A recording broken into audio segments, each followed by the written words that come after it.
ከመቀለ ለመውጣት የምትገደድ ይመስልሃል? የፕሬዝዳንት ጽህፈት ቤቱን ለመቆጣጠር ከወሰኑ ምን ሆኜ ለማን ትቼ ነው ከመቀሌ የምወጣው? ወዴት ትወጣለህ?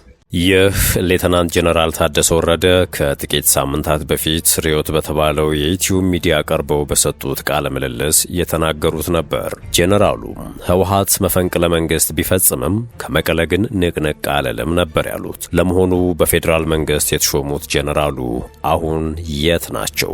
ዝርዝሩን እንመለከተዋለን። ከዚሁ ጋር በተያያዘም ራሱን ከዘንድሮ ምርጫ ያገለለው ስምረት ፓርቲ በወቅታዊ ጉዳዮች ዙሪያ መግለጫ ሰጥቷል። ሌላኛው ትኩረታችን ነው። ዲያቆን ዳንኤል ክብረት በፓርላማ ከጸደቀላቸው ስልጣን መነሳታቸው ተዘግቧል።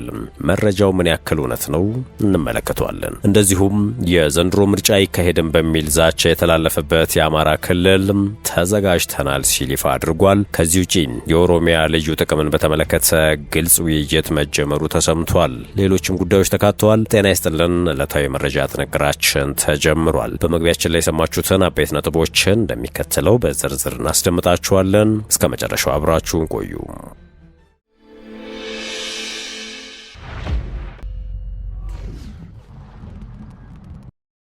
ወደ ቀዳሚው ጉዳያችን አመራን። ከፕሪቶሪያው ስምምነት በኋላ ሁለተኛው የትግራይ ጊዜያዊ አስተዳደር ፕሬዝዳንት ሌፍተናንት ጀነራል ታደሰ ወረደ መፈንቅለ ክልላዊ መንግስት ቢፈጸምባቸውም ትግራይ ለቀው የትም እንደማይሄዱ ተናግረው ነበር። ሆኖም ህወሓት የክልሉን ስልጣን ከተቆጣጠረ በኋላ የት እንዳሉ ማወቅ አልተቻለም። ጀነራል ታደሰ ወረደ የት ናቸው? የበርካቶች ጥያቄ ነው። ጄኔራሉ አንድ ወር ለሚሆን ጊዜ ከአደባባይ የጠፉ ሲሆን የቁም እስረኛ መደረጋቸውን የፈረንሳዩ ጋዜጣ ይፋ አድርጓል። ጄኔራሉ ወደ አዲስ አበባ እንዳይጓዙና ከፌዴራል መንግስት ባለስልጣናት ጋር እንዳይገናኙ በሚል ነው የታገቱት ተብሏል። ህወሓት ከአንድ ወር በፊት ደብረጽዮን ገብረ ሚካኤልን ፕሬዝዳንት አድርጎ ጄኔራል ታደሰ ላይ መፈንቅለ መንግስት ካከናወነ በኋላ ጄኔራሉ ጠፍተው ከርመዋል። ከዚህ የመፈንቅለ መንግስት አስተዳደር በኋላም በአደባባይ ያልታዩት ጄኔራል ታደሰ የጠፉ በሚልም በብዙዎች ሲጠየቅ ነበር። ለዚህ ጥያቄ መልስ የሚሆን መረጃ ነው ይፋ የሆነው። ተነባቢው የፈረንሳይ ጋዜጣ አፍሪካን ኢንተለጀንስ ስለ ጉዳዩ ሰማሁት ያለውን መረጃ ምንጮቹን ዋቢ አድርጎ ዘግቧል። ጄኔራል ታደሰ ወረደ ከመቀለ እንዳይወጡና እንዳይንቀሳቀሱ ታግተው ሊሆን እንደሚችል አረጋግጫለሁ ብሏል። ከዚሁ ጋር በተያያዘ ራሱን ከዘንድሮ ምርጫ ያገለለው ስምረት ፓርቲ በወቅታዊ ጉዳዮች ዙሪያ መግለጫ ሰጥቷል። የእናቱ ጌታቸው ረዳ ዲሞክራሲያዊ ስምረት ትግራይ ፓርቲ ያወጣውን ወቅታዊ መግለጫ ዋና ነጥቦቹም ባጭሩ የሚከተሉት ናቸው። አንደኛው የግዳጅ ወታደራዊ አፈሳ የሚል ነው። የትግራይ ህዝብ ካለፈው ጦርነትና የኢኮኖሚ ውድመት ገና ሳያገግም ገዢው አካል የኤርትራን መንግስት ወይም ሻዕቢያን አምባገነናዊ አካሄድን በመከተል ወጣቶችን ለጦርነት በግዴታ እያፈሰ መሆኑን ይገልጻል። ሌላኛው የሰብአዊ መብት ጥሰትና እስራት ነው። ለጦርነት አንሄድም ያሉ ወጣቶች በየወረዳው እየታደኑ እንደሚታሰሩና በጥይት እንደሚመቱም እንዲሁም ተቃውሟቸውን ያሰሙ እናቶች ሳይቀሩ በዱላ እንደሚደበደቡና እንደሚታሰሩ በመግለጽ ይተቻል። ከዚህ ውጪ መግለጫው ማስጠንቀቂያና ጥሪ የሚያስተላልፈ ነው። በዚህ የግዳጅ አፈሳ ላይ እጃቸውን ያስገቡ አካላት በሙሉ ከባድ ተጠያቂነት እንደሚጠብቃቸው በማስጠንቀቅ ድርጊቱን በአስቸኳይ እንዲያቆሙ አሳስቧል።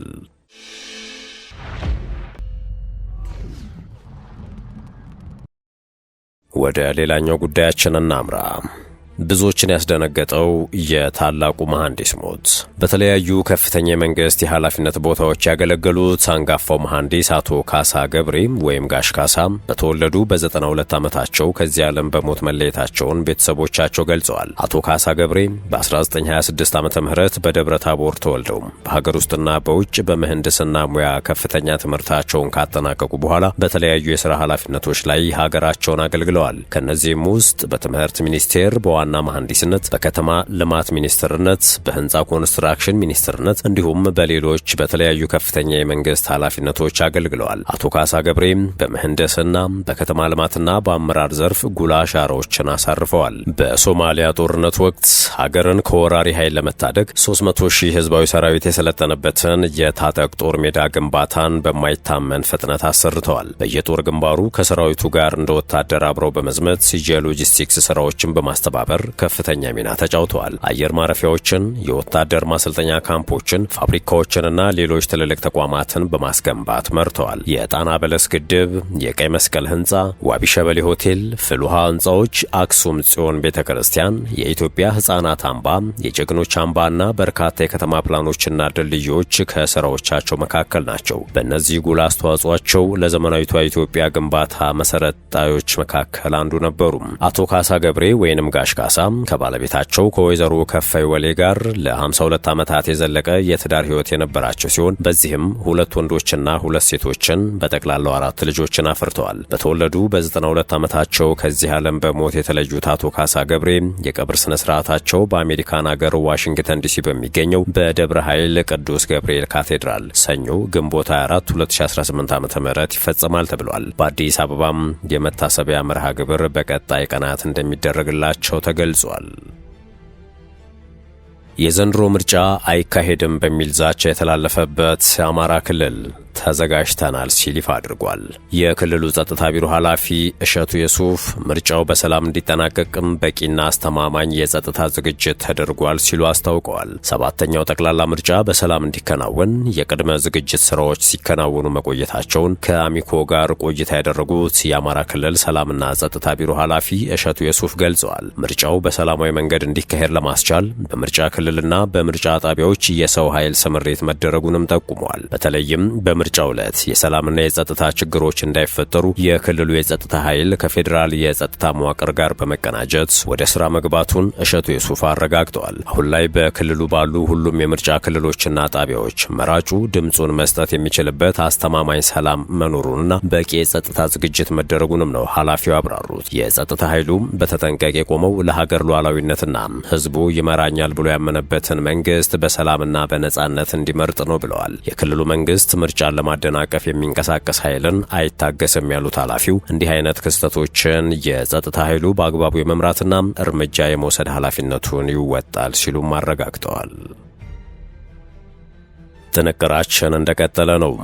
ዲያቆን ዳንኤል ክብረት በፓርላማ ከጸደቀላቸው ስልጣን መነሳታቸው ተዘግቧል። የጠቅላይ ሚኒስትሩ አማካሪና የቅርብ ሰው ዲያቆን ዳንኤል ክብረት ከስልጣን መነሳታቸውን መሰረት ሚዲያ ዘግቧል። ዲያቆን ዳንኤል የፋና ብሮድካስቲንግ ኮርፖሬሽን የቦርድ ሰብሳቢ የነበሩ ሲሆን ከተቋሙ ሰራተኞች በተነሳባቸው ቅሬታ ምክንያት ከቦርድ ሰብሳቢነታቸው ተነስተዋል ሲል የዜና ጣቢያው ምንጮቹን ጠቅሶ ዘግቧል። በምትካቸውም የኮሚዩኒኬሽን ሚኒስትሯ ወይዘሮ እናት መለሰ ተተክተዋል። ይህ የስልጣን ሽግሽግን በተመለከተ ከፋና ብሮድካስቲንግ ኮርፖሬትም ሆነ ከመንግስት በኩል የተባለ ነገር የለም። ወደ አዲስ አበባ ጉዳይ ተመለስን። የኦሮሚያ ልዩ ጥቅምን በተመለከተ ግልጽ ውይይት መጀመሩ ተሰምቷል። የአዲስ አበባ ከተማ አስተዳደር ከንቲባ አዳነች አቤቤ ኦሮሚያ ክልል ከአዲስ አበባ ከተማ ማግኘት ስላለበት ልዩ ጥቅም በግልጽ ውይይት እንደተጀመረ ይፋ አድርገዋል። ከዚህ ቀደም ክልሉ ከከተማዋ ማግኘት ስላለበት ልዩ ጥቅም በግልጽ የተቀመጠ ነገር አለመኖሩን የጠቀሱት አዳነች አሁን ግን በጉዳዩ ዙሪያ ውይይት እንደተጀመረ ከቢቢሲ ጋር በአፋን ኦሮሞ ቋንቋ ባደረጉት ቃለ ምልልስ ላይ ገልጸዋል። ሆኖም ውይይቱ የተጀመረው በአስተዳደሩ ውስጥ በክልሉ መንግስት ደረጃ ወይንም በአስተዳደሩና በክልሉ መንግስት መካከል ይሁን አይሁን በቃለ ምልልሱ ላይ በግልጽ አልተጠቀሰም። አዳነች ከተማዋ ከህግ አግባብ ውጪ በዙሪያ ወዳሉ አካባቢዎች እንዳትስፋፋ ወሰን ተበጅቶላታል ብለዋል። የከተማዋ አስተዳደር በከተማዋ ትምህርት ቤቶች በሚያካሂደው የተማሪዎች ምገባ መርሃ ግብር በክልሉና በከተማዋ አዋሳኝ አካባቢዎች ያሉ ተማሪዎችን ጭምር በማቀፍ የአዋሳኝ አካባቢዎችን ተማሪዎች የምገባ ወጪ አስተዳደሩ እየሸፈነ ነው ማለታቸውም ተዘግቧል።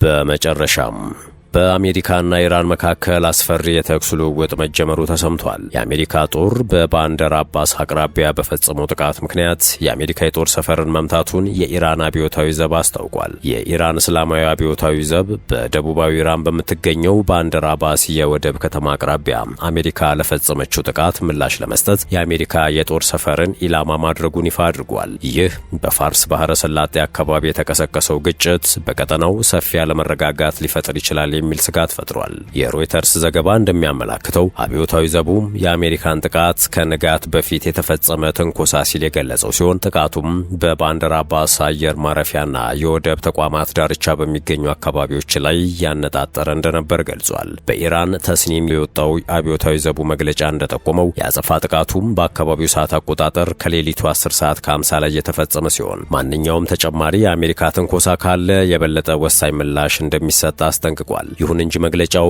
የተመታው የአሜሪካ የጦር ሰፈር የት እንደሚገኝ በዝርዝር አልጠቀሰም። ሮይተርስ አብዮታዊ ዘቡን ጠቅሶ እንደዘገበው ለውጥረቱ መባባስ ኃላፊነቱን የሚወስደው ጥቃት አድራሹ ወገን ነው። በሌላ በኩል የአሜሪካ ባለስልጣናት ያከናወኑት ወታደራዊ እርምጃ የመከላከያና የተገደበ እንደነበረ ገልጸዋል። አሜሪካ በባንደር አባስ አቅራቢያ የሚገኝ የድሮን መቆጣጠሪያ ጣቢያን መምታቷን የገለጹት ባለስልጣናቱ ይህም የተደረገው 4 የኢራን የጥቃት ድሮኖችን ካከሸፉና 5ኛው ድሮን በሆርሙዝ ስትሬት አቅራቢያ በሚንቀሳቀሱ የአሜሪካ ኃይሎችና የባህር ትራፊክ ላይ ጥቃት እንዳይሰነዝር ለመከላከል እንደሆነ ዳውን ዘግቧል። ከዚህ ጥቃት ጋር በተያያዘ በሆርሙዝ ስትሬት የባህር ላይ ውጥረት መንገሱን የኢራን መገናኛ ብዙሃን ዘግበዋል። ተስኒም የዜና ወኪል እንደዘገበው የኢራን የባህር ኃይል ከኢራን ባለስልጣናት ጋር ቅድመ ቅንጅት ሳያደርጉ ወደ ባህረ ሰላጤው ለመግባት የሞከሩ 4 መርከቦችን ገጥሟቸዋል። አንድ ስማቸው ያልተጠቀሰ ወታደራዊ ባለስልጣንን የጠቀሰው ዘገባው መርከቦቹ መጀመሪያ የተሰጣቸውን ማስጠንቀቂያ ችላ በማለታቸው የኢራን ኃይሎች የማስጠንቀቂያ ተኩስ እንዲተኩሱና መርከቦቹ እንዲመለሱ ማድረጋቸውን ገልጿል። በተያያዘም ኩዌት በአካባቢው የሚገኙ የአሜሪካ ይዞታዎችን ኢላማ ካደረጉ የኢራን የአጸፋ ጥቃቶች ጋር ግንኙነት አላቸው ተብለው የታመኑ ሚሳኤሎችንና ድሮኖችን የአየር መከላከያ ስርዓቷ ማክሸፉን አስታውቃለች። አልጀዚራ እንደዘገበው በዓለም እጅግ ወሳኝ በሆነው የነዳጅ ማስተላለፊያ መስመር በሆርሙዝ ስትሬት ላይ የሚደረገው የትራንስፖርት እንቅስቃሴ ሊስተጓጉል ይችላል በሚል ስጋት የነዳጅ ዋጋ በከፍተኛ ሁኔታ ጨምሯል። ውድ የሸገር ታይምስ ቤተሰቦች የሰዓቱ የመረጃ ጥንቅራችን ይህን ይመስል ነበር። ስለተከታተላችሁን ከልብ አመሰገንን። በያላችሁበት ሰናይ ጊዜን ተመኘን።